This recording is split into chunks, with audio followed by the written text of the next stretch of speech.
One of the most annoying and potentially confusing elements of economics lies in a confusion between two concepts, inevitability and desirability. Economists believe that supply and demand are inevitable forces in the sense that they are powerful forces that must be taken into account. But economists don't believe the view that all outcomes of supply and demand are desirable. And economists certainly don't agree with the fatalistic conclusion that nothing can or should ever be done about the outcomes of supply and demand. Certainly, you can do things that will affect the prices and quantities produced in markets. A society might have goals that the market is not accomplishing. The question is, will the methods used by society or by government accomplish the desired goals, or may the result be less helpful or even counterproductive? This question of whether policy tools will accomplish the desired goals comes up with particular force when politicians and citizens think about trying to pass legislation to control prices. Disagreements about price and quantity in markets are inevitable, as we talked about before. Even if a price is at equilibrium, suppliers will always want to earn a higher price. Demanders will always want to earn a lower price. The suppliers will always talk about, how if they just had a little more money, they could create new jobs, they could build new factories, they could hire more people. The demanders will always talk about the difficulties of trying to get by at their income level. Now, these appeals may sound good, but they are, of course, almost nakedly self-interested. However, when we talk about them in public, you'll often hear discussions about how it's only fair that the price would be adjusted in some certain way. Businesses, for example, will talk about how if they could only get a fair price, by which they mean a higher price for their goods, if they could only get a fair price, they would create much more in terms of jobs and prosperity. Individuals will talk about how it's only fair that what they pay for their apartment rent or their electrical bill or a gallon of gasoline should be set lower than it is.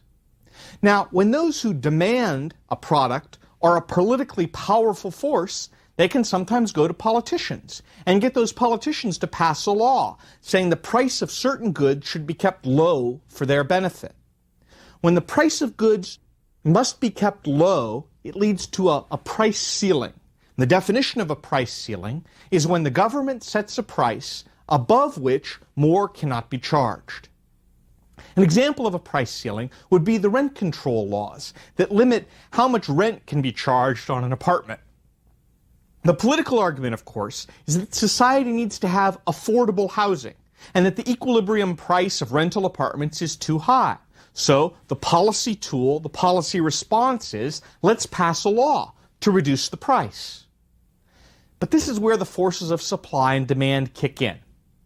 The forces of supply and demand are unavoidable, and their existence means that price ceilings are going to have highly predictable consequences.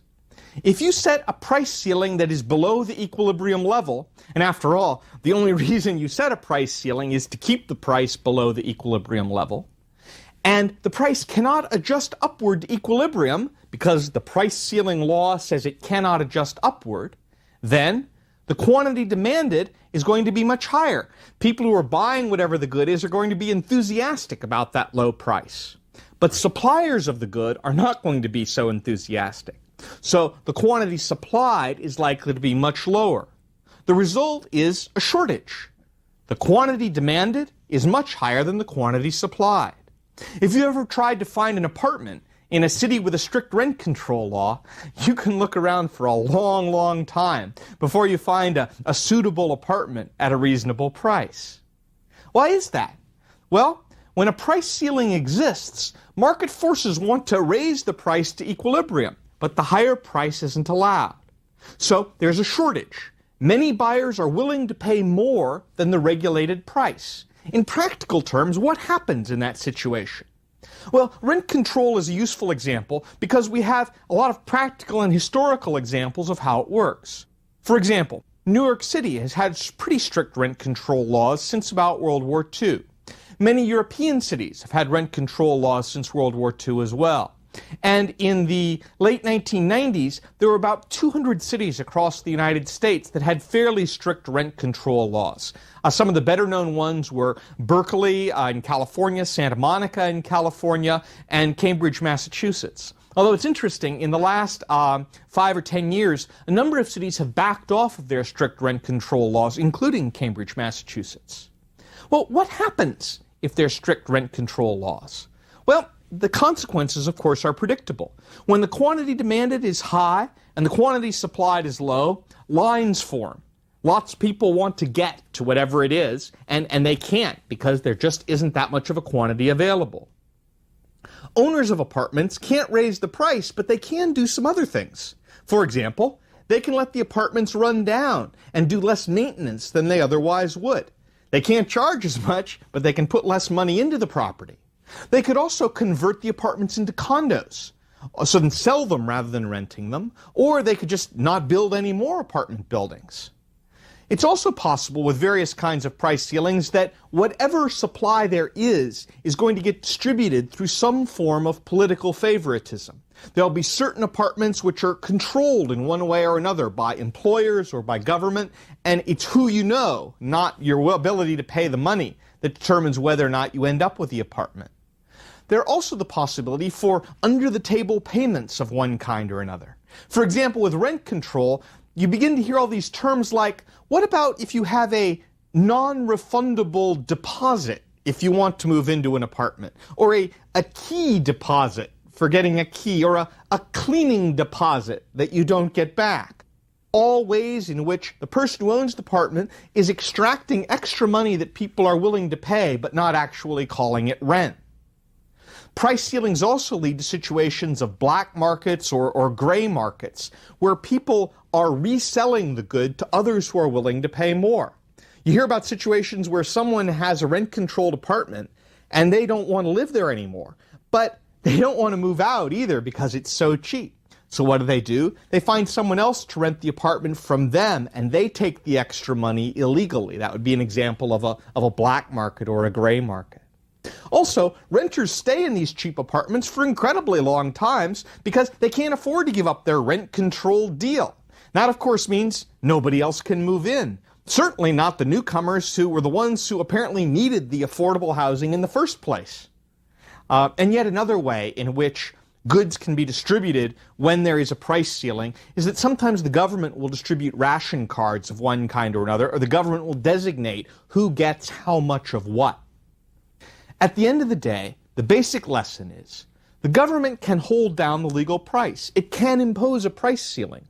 But in a free society, you can't force sellers to produce more. And it is very, very, very hard to regulate all the possible ways of getting around a price ceiling, especially if you've got people who are willing to pay more and sellers who are willing to take more. One way or another, they can work some things out. Let's consider the opposite case, not a price ceiling, but a price floor. When those who supply a good are a politically powerful force, that group can sometimes get politicians to pass a law saying the price of certain goods should be kept high for their benefit. Remember, these are suppliers, so suppliers want to have a high price. And this would lead to a price floor. The definition of a price floor is when the government sets a minimum price and you're not allowed to charge less than that price. You're not allowed to pay less than that price. An example of a price floor would be the laws that guarantee farmers a certain price for their crops. Now, in the case of these laws, it's not literally a law that you can't charge less, but the way it works in the U.S. anyway is that there's a set of government payments for farmers that kick in if the price falls below a minimum predetermined level. And so a farmer would never sell below a certain price. They would sell the food to the government instead. The political argument, of course, for price floors and price floors in agriculture is that the nation needs a stable and an expanding supply of food. We need to keep farmers in business. They're a part of the U.S. heritage, and the equilibrium price is sometimes just too low. Notice the value judgment there, too low, through no fault of the farmers. And so we need a law to guarantee that farmers get a fair price. And there's that value judgment in fair price again. These supports for farmers are especially aggressive and high across the European Union and Japan. In the early 2000s, the high-income countries of the world were spending an average of about $1 billion per day. And again, that's $1 billion per day supporting their farmers and keeping the prices of farm products high. Now, whatever the intentions that people express, whatever their intentions, their feelings about fairness, when they support price floors, the forces of supply and demand are just not avoidable. They mean that price floors are going to have highly predictable consequences. If you set a price that is above the equilibrium level, and it can't fall down to the equilibrium because of a price floor, then what's going to happen? Well, suppliers are going to be delighted at that high price, so the quantity supplied is going to be pretty large. Demanders, on the other hand, aren't going to be so enthusiastic about that high price, so the quantity demanded will be somewhat lower. The result is a surplus, the quantity supplied exceeding the quantity demanded. So, visual terms, mountains of surplus grain, oceans of surplus milk, although I guess it usually ends up as dried milk, so it's mountains of surplus milk as well. When a price floor exists, market forces want to reduce the price, but a lower price isn't possible. So that surplus arises, with many sellers willing to take the regulated price rather than selling to people who would actually demand it. In that situation, given that the forces of supply and demand are inevitable, what happens in the market? Well, the market can react in various ways, say in terms of agricultural markets. One thing that happens, for example, is when farmers are guaranteed a fairly high price for their crops, the price of farmland tends to go up. Because after all, the products that are produced on that land are worth more because of the price floor. What that means is that people who own farmland benefit, but there are lots and lots of farmers who rent their land. And those farmers don't actually benefit from the price floor. What they end up doing is, sure, they can get a higher price when they sell their crop, but they also pay higher rent when they're renting their farmland. And so part of the price floor is translated into a cost of farmland. There are also issues of what happens if you encourage people to produce more than is being demanded in the market. For example, there are issues of land and water use and environmental issues related to farming. For example, what happens if farming is extended out to marginal land, to scrubland, to land which probably shouldn't be intensively watered or intensively fertilized because the runoff might get into stream systems, the runoff might get into lakes and rivers. There's a variety of kinds of possible environmental damage that can happen from high-intensity farming. And it's not at all clear that one wants to encourage high-intensity farming all the time. You need to think about what the impact on land would be instead. Now, of course, current law tries to think about that impact on land. It tries to have a set of rules about, expand production, but not in this way and not on this land and in these different ways. But those rules are very difficult to handle and easy to get around. Another possibility would be some sorts of quotas. In this case, the quotas wouldn't be how much do you get? The question would be how much can you sell? And there are a number of agricultural commodities in the U.S. where the government sets a quota on what producers are allowed to produce. And by setting that quota, they try and prevent people from producing too much. And a final approach, of course, is government programs that buy up and store the extra amount that is produced in one way or another. Then, of course, you have the problem of, well, how do you get rid of all the extra stuff that is produced? And one of the options that the U.S. has often used is, when possible, we send a lot of it off to low-income countries. We call it food aid. Now, food aid is, of course, when people are starving, potentially a really helpful, productive, positive thing. But it also can be extraordinarily destructive to farmers in low-income countries around the world. Farmers in low-income countries where people might be earning the equivalent of $500 a year or $1,000 a year have just no chance of competing against $1 billion a day in subsidies from high-income countries. One vivid example of this a few years back in the 1970s was there was a big earthquake in Managua, Nicaragua. The earthquake leveled large parts of Managua, and there was enormous human suffering, and there was a great need for new buildings, for medical supplies, for all sorts of disaster relief that would go straight to the big city. The U.S. said, well, this is a case where a lot of people need to be fed. And I think with good intentions, the U.S. government sent off an enormous amount of wheat to Nicaragua. But here's the thing about earthquakes. Earthquakes knock over buildings, but they don't knock over wheat fields. And so the farmers in Nicaragua all of a sudden had to compete with an enormous amount of free U.S. wheat, which suddenly appeared in the markets. We succeeded in feeding some people in the cities. We also succeeded in bankrupting an awful lot of the farmers who counted on that stuff. So when we think about how we're helping farmers in the U.S., we need to think about all of the costs and all of the consequences. One of the things that happens is that consumers in rich countries pay more for their food. And you can argue, well, it is a rich country, the United States, and if we want to have consumers pay more, if we want to spend some tax money on farmers, so be it. There's a lot of things in the economy that we spend money on just because we think they're a good idea. But to me, the toughest argument about farm policy is that some of the poorest people in the world, some of the poorest people in the world who live by agriculture alone, end up having much less because of agricultural subsidies. The point of it is that if the taxpayers and consumers are willing to pay the bill, a rich country can certainly afford to give higher prices to producers.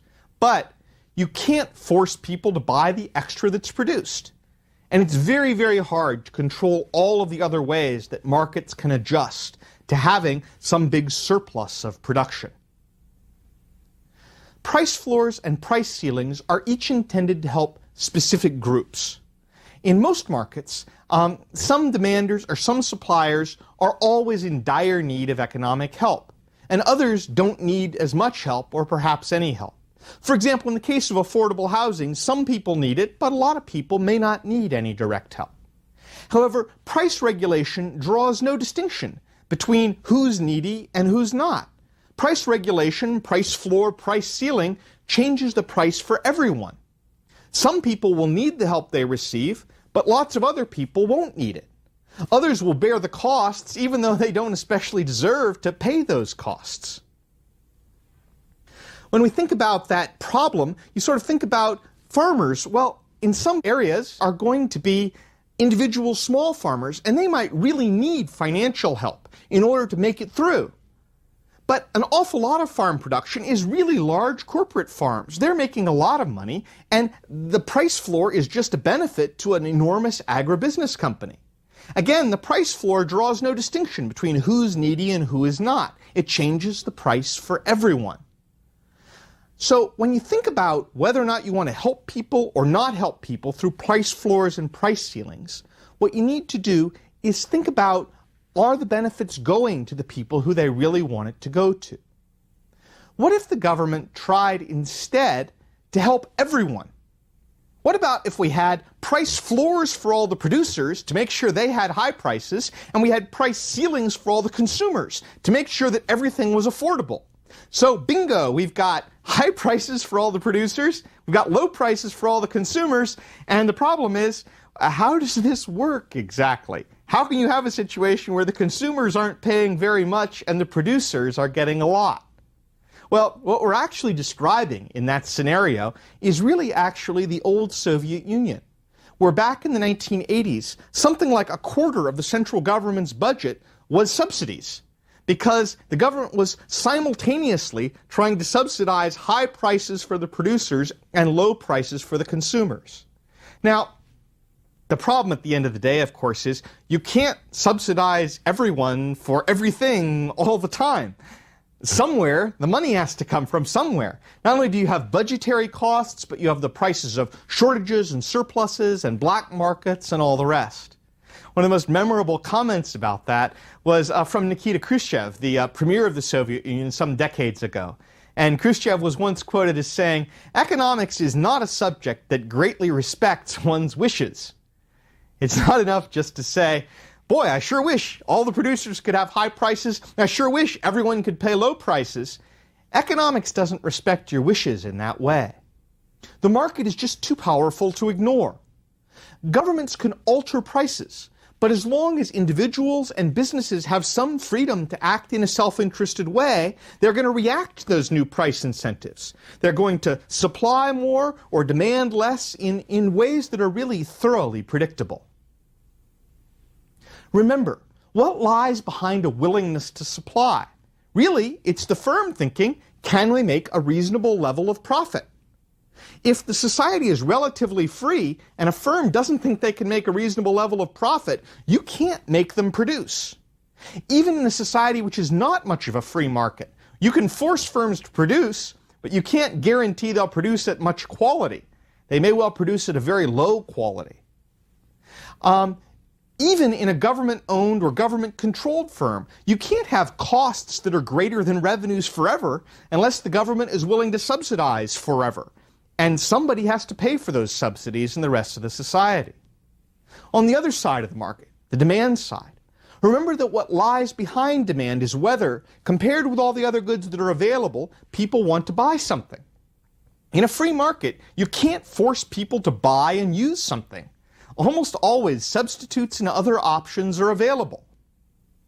These are extremely powerful forces, these forces of demand and supply. Governments can pass laws about prices, but as long as individuals and businesses can act in a self-interested way, they are going to react to those new price incentives by supplying or demanding more or less in perfectly predictable ways. Now, about here is where people often get very grumpy with economists and accuse them of having a concealed agenda. The comment that you hear is something like, okay, you might say that you're not dictating policy. You might say you're open to different kinds of policies, but it sure sounds like you're dictating policy. You obviously don't care about helping poor people with affordable housing. You obviously don't care about farmers. You might say this is a whole riff about price floors and price ceilings and equilibrium and da-da-da-da-da, but really, it's just an excuse for fatalism and inaction. And the response from economists is, criticizing one set of policies doesn't mean that no policies are acceptable. Let's consider some alternative policies that don't involve price floors and price ceilings. Instead of trying to assure affordable housing with rent control or price regulation, consider some other possibilities. For example, one could, on the demand side of the housing market, give money to the poor, raise welfare payments in one way or another. Or if you're worried about welfare payments just being cash that might be wasted or that might not be spent on housing, you could give the poor housing vouchers, which could only be spent on housing in one way or another. So you could help the poor buy housing in a targeted way that doesn't affect the price in the market in a direct way by providing them with demand-side help. Alternatively, on the supply side, in order to provide affordable housing, you might subsidize the building of low-cost housing. Or you could require small apartments to be built through certain kinds of zoning ordinances. Perhaps most of all, a lot of economists have done studies in the last few years suggesting that a real problem is that zoning laws prevent building lower-cost housing. Zoning laws that require fairly big houses, fairly big apartments, fairly big condos. And if you got rid of those rules, or at least limited how much they can limit what people can do, much more low-cost housing would be built. So, either increasing the demand for housing from poor people or increasing the supply of housing by removing these restrictions should both result in a higher equilibrium quantity of affordable housing. And any of these policies will avoid the problem of shortages and surpluses. Imagine that the policy goal is to assure a decent standard of living for farmers with small and medium-sized operations. Now, again, there are a variety of ways to do this that don't involve price floors. For example, let's think about on the demand side. We could subsidize buyers of food through food stamps or school lunch programs or giving buyers of food certain kinds of money. And that will encourage the demand side and that should help farmers in terms of being able to sell more of their product. On the supply side, you could reason as follows. If the goal is to give farmers income, well, give them income. But separate the income from what is produced.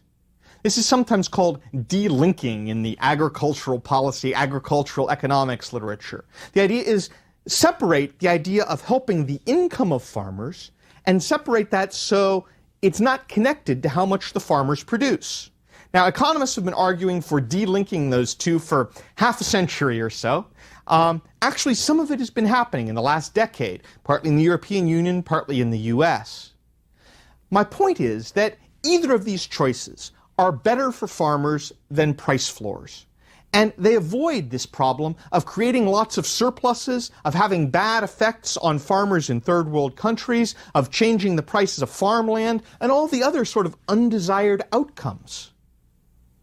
Really, the choice of price floors and price ceilings, when those are your policy tools, the real problem is that the political system has some bad incentives within it.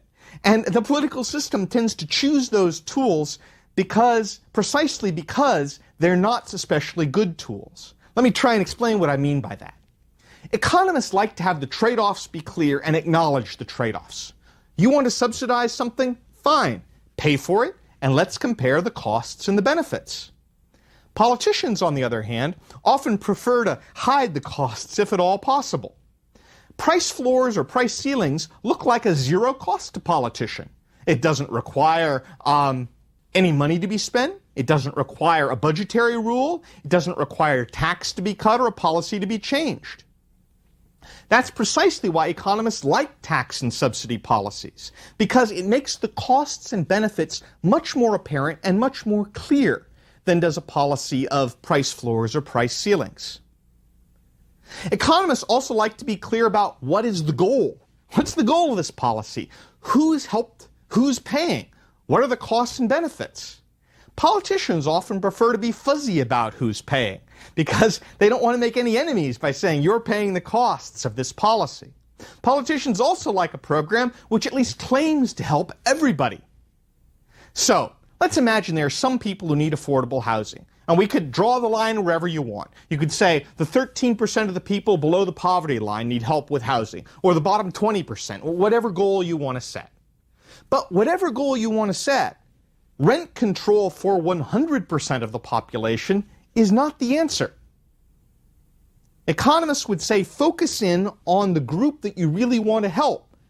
Don't just randomly try and give benefits to everyone. Similarly, if there's some family farmers who need help, and if those family farmers produce 10 or 20% of farm output, most of them are very small, and most of the agricultural output in the U.S. is produced by big agribusiness companies, then why have price controls and give assistance to giant agribusiness firms in order to help a few small family farmers? Well, again, politicians like to give benefits to everybody. They like to say everyone's benefiting, all farmers are being helped. Politicians often would rather not draw too many distinctions about helping only some people because they fear alienating other people. Economists, on the other hand, like to have those costs and benefits out in the open. Economists also believe in taking all of the costs, not just the budgetary costs, but the opportunity costs into account. So sure, if there's rent control, some people benefit because they got a lower price on their rental. But think of all those people who suffer with rent control because they can't find an apartment. Or think of all those builders who wanted to build more but won't because with a rent control law they can't make any money by building. Similarly, think about with farmers, not just the farmers who benefit, because certainly some farmers do benefit, but think about the poor and middle class families with children who face a higher price for basic food necessities like milk or bread because the support for farmers is pushing up the price. Think about the farmers in the low-income countries who may be living in dire poverty, and even worse than dire poverty, because the farmers in high-income countries are getting $1 billion a day in subsidies. The families, when we need to think about this situation of what the trade-offs are and who gets that extra money, what the opportunity cost is that's built off. Think about all of the businesses in the economy who suffer because money is diverted to the particular industry that gets subsidies. Think of all the waste of the shortages and the surpluses that occurs. Now, none of these show up as an explicit tax or an explicit subsidy, but they're all costs to the government. My basic point, economists are not at all generically hostile to the poor. They are not generically hostile to interfering in the market. Some economists are hostile, some aren't, like the rest of citizens in the economy. Some say that economics is the dismal science because it keeps bringing bad news. It keeps insisting on these trade-offs. It keeps saying, well, think about the costs, think about the trade-offs, think about who suffers. Well, I would say that what's truly dismal is when policies like price controls, price floors, price ceilings are proposed, which fly in the face of historical experience, and they ignore the practical trade-offs that we very well know are going to happen.